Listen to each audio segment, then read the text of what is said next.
రాజ్యాంగాన్ని మార్చేందుకు బీజేపీ కుట్ర చేస్తుందని సీఎం రేవంత్ రెడ్డి అన్నారు. రిజర్వేషన్లు రద్దు చేసేందుకు 400 సీట్లు అడుగుతున్నారన్నారు. రిజర్వేషన్ల రద్దుపై ప్రశ్నిస్తే కేసులు పెడుతున్నారని ఫైర్ అయ్యారు. ఇక బీజేపీ మళ్లీ వస్తే రాజ్యాంగాన్ని మారుస్తారని, రిజర్వేషన్లు రద్దు చేస్తారని తెలిపారు. రిజర్వేషన్లు ఉండాలంటే కాంగ్రెస్ గెలవాలన్నారు. తెలంగాణకు ద్రోహం చేసిన బీజేపీ ఇవాళ ఏ ముఖం పెట్టుకుని వచ్చి ఓట్లు అడుగుతున్నారని ప్రశ్నించారు. తెలంగాణకు గాడిద గుడ్డి ఇచ్చిన బీజేపీకి కర్ర కాల్చి వాత పెట్టాలన్నారు రేవంత్. నేను ఆ సన్నాయోనికి చెప్పిన 15 ఆగస్టు లోపల చేస్తారా భయ్, నువ్వు చేసిన అప్పులు కడుతున్నా జర కూడా తీసుకోవాలి, సంసారాన్ని కడతా అని. నువ్వు 15 ఆగస్టు లోపల చేస్తే నేను రాజీనామా చేస్తే సవాల్ అన్నాడు. సరే మంచిది, రాజీనామా పత్రం జేబులో పెట్టుకో అని మన సిద్దిపేట పోయి చెప్పిన. ఈ సిద్దిపేటకు శనీశ్వరరావు పట్టుకున్నాడు, 15 ఆగస్టు లోపల వదిలిస్తాను.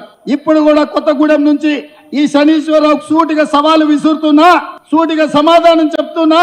15 ఆగస్టు లోపల భద్రాచలం రాముల వారి సాక్షిగా రైతులకు తెలంగాణ రాష్ట్రంలో 2 లక్షల రూపాయల రుణమాఫీ చేసి ఈ రాష్ట్రానికి పట్టిన చీడ పీడ శనీశ్వరరావును సిద్దిపేటలోనే పాతరేసే విధంగా రైతు రుణమాఫీ చేసే బాధ్యత నేను తీసుకుంటా. నువ్వు మాట మీద ఉండే మనిషివే అయితే దూలం లెక్క పెరిగిండు కానీ దూడకున్న బుద్ధి కూడా హరీష్ రావుకు లేదు. మొదట్లోటి చెప్పి మధ్యలో చోటు చెప్పి చివరికి పారిపోదామని ఎత్తుగడలు వేస్తున్నాడు. అందుకే తెలంగాణ రైతాంగానికి నేను మాట ఇస్తున్నా, 15 ఆగస్టు లోపల 2 లక్షల రూపాయల రైతు రుణమాఫీ చేసి మీ రుణం తీర్చుకునే బాధ్యత నాది, మా మిత్రుడు భట్టిది, మా మంత్రి తుమ్మల నాగేశ్వరరావు గారిది.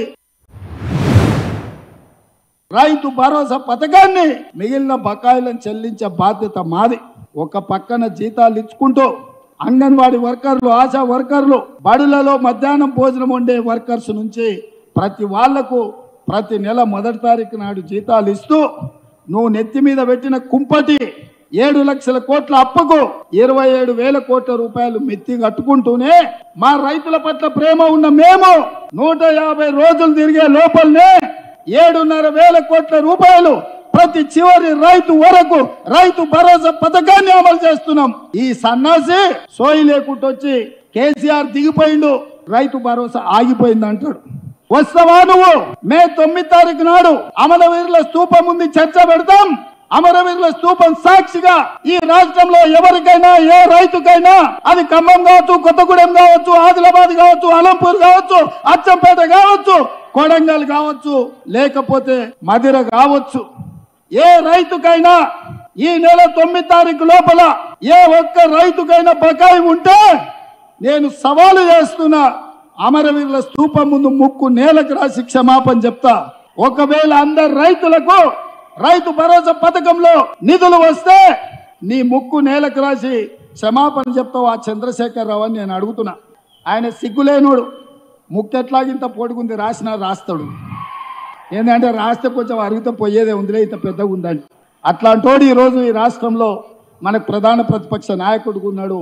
అది మన దురదృష్టం. నేను చెప్తానే ఉన్నా, 400 సీట్లు ఇస్తే రాజ్యాంగాన్ని మారుస్తారు, రిజర్వేషన్లను రద్దు చేస్తారు. అందుకే 400 సీట్లు అడిగితే వాళ్ళు అడుగుతున్నారని. నిన్న మన కిషన్ రెడ్డి బండి సంజయ్ అన్నాడు, రాజ్యాంగం మారుస్తామని ఎవడన్నంటే వాడిని చెప్పుతో కొట్టాలని. నేను ఇప్పుడు ఈ వేదిక మీద నుంచి బండి సంజయ్ కిషన్ రెడ్డి గారిని అడుగుతున్నా, భారతీయ జనతా పార్టీ జాతీయ ప్రధాన కార్యదర్శి దుష్యంత్ కుమార్ గౌతమ్ అనే వ్యక్తి మీ భారతీయ జనతా పార్టీ ప్రధాన కార్యదర్శి జాతీయ స్థాయిలో ప్రభుత్వం వచ్చిన వెంబడే రాజ్యాంగంలో ఉన్న ప్రియాంబుల్లోనే మార్పులు చేస్తాం, రాజ్యాంగాన్ని మారుస్తామని నిన్న ఇంటర్వ్యూ ఇచ్చిండు. ఈనాడు పేపర్లో ప్రముఖంగా తాటికాయంత అక్షరాలతో వచ్చింది. ఇన్నాళ్ళు నేను చెప్పింది, నేను చేసిన ఆరోపణను మీ బీజేపీ జాతీయ ప్రధాన కార్యదర్శి దుష్యంత్ కుమార్ గౌతమ్ స్పష్టంగా అధికారికంగా బీజేపీ అధికారంలోకి వచ్చిన వెంబడే రాజ్యాంగాన్ని మారుస్తామన్నాడు. ఇప్పుడు ఎవరిని చెప్పు తీసుకొని కొట్టాలని గుండు నేను అడుగుతున్నా. ఇవాళ నిజామాబాద్ లో గుండు ఉన్నాడు, కరీంనగర్ లో అరగుండు ఉన్నాడు. ఇక అపర మేధావి కిషన్ రెడ్డి నేను అడుగుతున్నా, మీ ప్రధాన కార్యదర్శి రాజ్యాంగాన్ని మారుస్తామన్నాడు కదా, అబద్ధాలు చెప్పినందుకు మిమ్మల్ని కొట్టాలనా, రాజ్యాంగం మారుస్తా అన్నందుకు మీ ప్రధాన కార్యదర్శిని కొట్టాలనా మీరే నిర్ణయించండి. అందుకే మిత్రులారా, ముఖ్యంగా దళితులకు, గిరిజనులకు, బలైన వర్గాలకు ఎస్సీ, ఎస్టీ, బీసీ రిజర్వేషన్లు రద్దు చేయడానికి కుట్ర జరుగుతుంది. రాజ్యాంగాన్ని మార్వాలని బీజేపీ ప్రణాళికలు వేస్తుంది. మీ రాజ్యాంగం రద్దు కాబోతుంది. మీకు ఇచ్చే రిజర్వేషన్లను తొలగించబోతున్నారు. ఇవాళ మనం బీజేపీకి ఓటేస్తే మన రిజర్వేషన్లు రద్దు అవుతాయి. ఇవాళ కాంగ్రెస్ ను గెలిపిస్తే మన రిజర్వేషన్లు ఇంకా పెరుగుతాయి. అందుకే ఇవాళ ఆలోచన చేయండి. మీరు బీజేపీకి వేసే ప్రతి ఓటు మన రిజర్వేషన్ల మీద పోటుగా మారుతుంది. బీజేపీ మన మెడ మీద ఏలాడుతున్న కత్తి, ఆ కత్తిని తుదబొచ్చించాలి అనంటే కాంగ్రెస్ పార్టీ గెలవాలి.